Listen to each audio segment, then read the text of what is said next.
আসসালামু আলাইকুম। আমি তন্নি অশরীরী রাত থেকে বলছি। আরও একটি নতুন পর্বে আপনাদের সবাইকে স্বাগতম। আমরা সবাই জানি কিছু কিছু অপেক্ষা কখনো শেষ হয় না। কিছু কিছু দীর্ঘশ্বাস সময়ের সাথে সাথে বাতাসে মিলিয়ে না গিয়ে রয়ে যায় কোনো পুরনো বাড়ির দেয়ালে, কোনো নদীর ঘাটে বা কোনো নির্জন পথের বাঁকে। আজকের গল্পটা এমনই এক অনন্ত অপেক্ষার। এই গল্প নীলের, আমার এক পরিচিত ছোট ভাই। উনি পেশা একজন লেখক। তো তার জীবনে ঘটে যাওয়া এমনই এক অভিজ্ঞতার কথা যা আমাদের যুক্তিবাদী মনকে নাড়িয়ে দিয়েছিল। চলুন সরাসরি চলে যাই নীল ভাইয়ের গল্পে। আমার গল্পটির নাম শেষ ট্রেন। আমাদের সবার জীবনে কিছু কিছু যাত্রা থাকে। কিছু যাত্রা আমাদের পৌঁছে দেয় চেনা গন্তব্যে, আর কিছু যাত্রা আমাদের নিয়ে যায় এমন এক ঠিকানায় যার কথা কোনো মানচিত্রে লেখাই থাকে না। আজকের গল্পটি এমনই এক যাত্রার, এক রাতের আর এক শেষ ট্রেনের। আমার সে ভাইটি ঢাকার এক বেসরকারি বিশ্ববিদ্যালয়ের ছাত্র। বাড়ি ফেরার তাগিদে সে এমন এক ট্রেনে উঠে পড়েছিল যে ট্রেনের কোনো গন্তব্য ছিল না। চলুন আজ রাতে আমরাও সঙ্গী হই নীল ভাইয়ের সাথে সেই ভুতুরে যাত্রায়। গল্পের নাম মহেশপুর জংশন। চলুন আমরা শুনি নীল ভাইয়ের ভাষায়। বাড়িতে জরুরি দরকার থাকায় আমাকে সেদিন রাতের মধ্যেই ফিরতে হতো, কিন্তু একের পর এক ভুলে ট্রেনটা মিস হয়ে যায়। রাত প্রায় 11:30। আমি মহেশপুর জংশনে এসে নামলাম। এখান থেকে আমার বাড়ির রুটের যে এই ট্রেনটা ধরার কথা ছিল, সেই স্টেশনে পা দিয়ে আমার বুকের মধ্যে কেমন যেন ছ্যাদ করে উঠল। এত বড় একটা জংশন, কিন্তু আশ্চর্য রকম ফাঁকা। প্ল্যাটফর্মে টিম টিম করে কয়েকটা আলো জ্বলছে, যার মধ্যে বেশিরভাগই ভাঙা।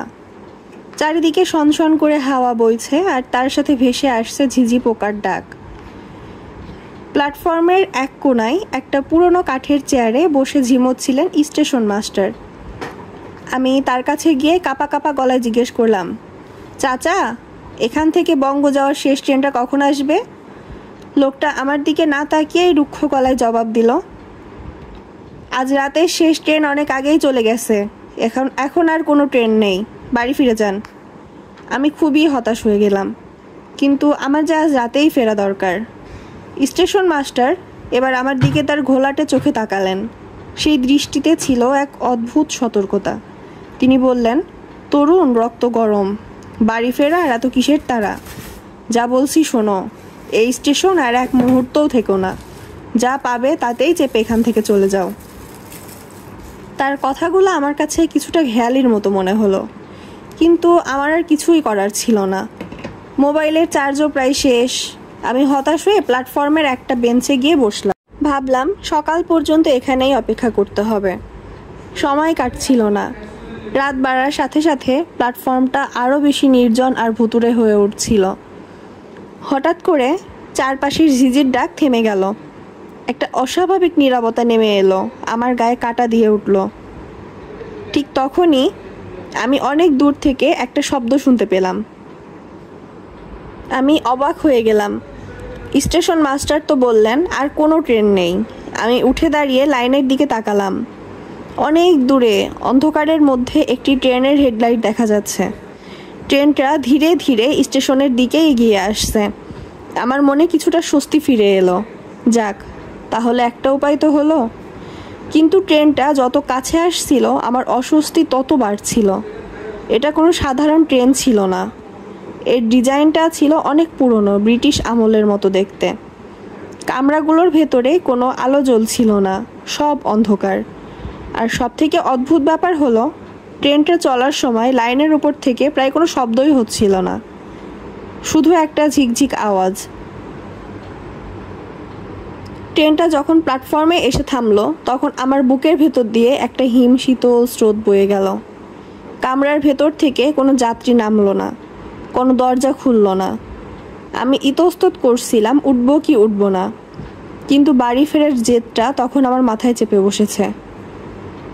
কিন্তু সেই ভুতুরে কামরায় আমি প্রায় দৌড়ে গিয়ে একটা কামরার হাতল ধরে দরজাটা খুললাম। দরজাটা খুলতেই একটা ভ্যাপসা পুরনো গন্ধ আমার নাকে এসে লাগলো, যেন বহু বছর ধরে বন্ধ থাকা কোনো ঘরের দরজা খুললাম। ভেতরে পা রাখতেই আমার শরীর জমে গেল। কামরাটা একেবারে ফাঁকা নয়, ভেতরে আবছা অন্ধকারে বেশ কয়েকজন যাত্রী বসে আছে, কিন্তু কেউ কোনো কথা বলছে না, নড়াচড়াও করছে না। সবাই যেন পাথরের মূর্তি। তাদের পরনের পোশাকগুলো অনেক দিনের পুরানো। আমি ভয়ে ভয়ে একটা খালি সিটে গিয়ে বসলাম। ট্রেনটা চলতে শুরু করলো, কিন্তু কোনো ঝাঁকুনি নেই, কোনো শব্দ নেই। মনে হচ্ছে যেন আমরা সময়ের ভেতর দিয়ে নয়, বরং অনন্ত এক শূন্যতার মধ্যে দিয়ে ভেসে চলেছি। আমার পাশের সিটে একজন বৃদ্ধ বসেছিলেন।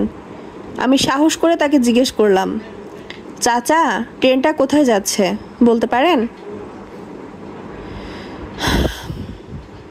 লোকটা আমার দিকে মাথা না ঘুরিয়েই তার শূন্য দৃষ্টি সামনে রেখে ফিসফিস করে জবাব দিল, বৃদ্ধ যাত্রী, আমরা সবাই শেষ গন্তব্যেই যাচ্ছি।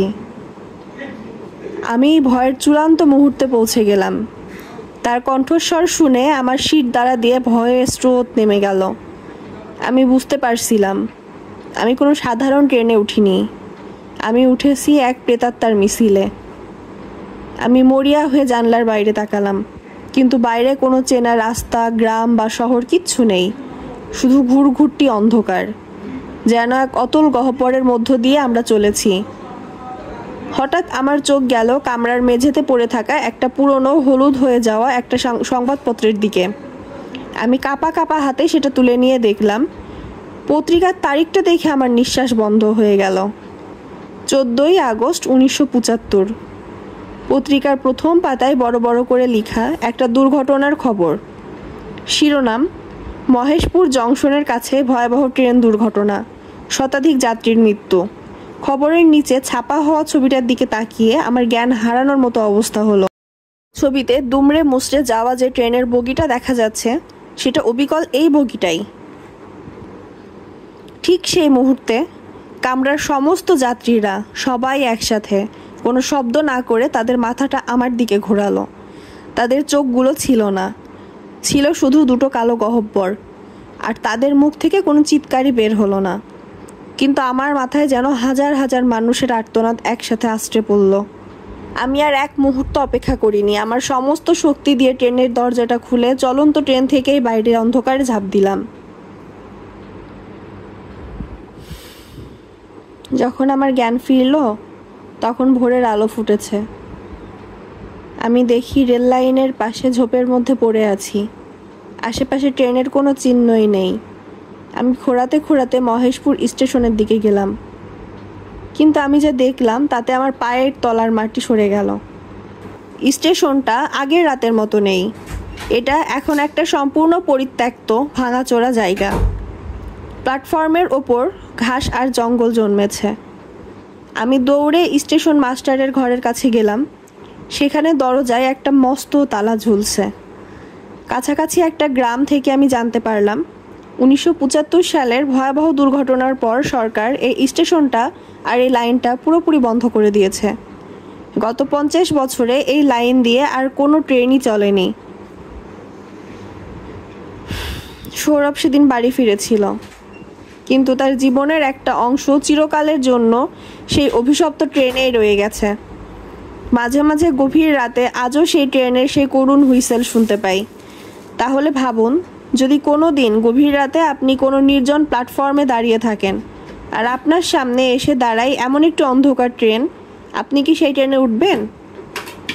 অশরীরী রাতের আজকের পর্ব এখানেই শেষ করছি। নিজের খেয়াল রাখবেন, ভালো থাকবেন। শুভরাত্রি।